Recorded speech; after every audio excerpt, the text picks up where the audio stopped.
Miss Ana, update lang doon sa kaso na sinampa mo Ano yung video? sa PEP. Ay, ano po, nag-file na kami ng case, yung act of lasciviousness, physical injury, saka slander by deeds. Doon kay Mr. John Doe, na hindi namin ma-identify pa hanggang ngayon. Tapos, ina-apprehension of, parang, eksakto to.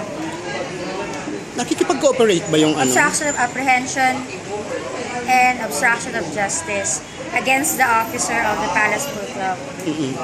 Nag-ano ba sila? Hindi sila cooperative? Hindi sila nagko-cooperate? Ang alin? Yung Palace? Well, tumutulong naman sila pero hopefully, sana mas more pa nilang matulungan, like may bigay na yung pangalan. Or matulungan nila ako mahanap na yung pangalan ng tao. So, anong sabi ng abogado mo? Anong mga hakbang na ngayon nasa korte na? Ngayon, ang naging namin, last namin hakbang so far, yung nga, final na namin yung kaso. Nag-sworn affidavit na ako. Tapos, yun, awaiting na lang kung paano yung kung ano yung next step nyo sa korte or what. And hopefully nga, kasi nga, yun ang nakakatamad na part doon, diba? Walang pangalan.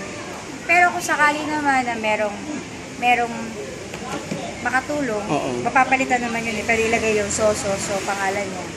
Tapos, yun nga, sana humingi kami ng tulong sa publiko or kung sino man yung mga tao maaaring kakilala nga talaga yung tao na yun, sana maibigay nila.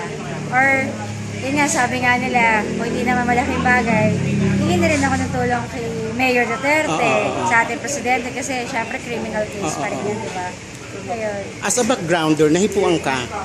Yun nga, nahipuan ako, nasampal ako, naduro pa ako. Tapos, umalis siya ng alam mo yun, napaalis siya ng wala akong nalalaman, na hindi ko siya man lang nadala sa presinto. Or hindi kami nakapag-usap na maayos. Na hindi tumulong yung mga gwardiya? Tumulong sila na madala palabas. Ganun lang? May isa sa kotse. Yun lang, okay.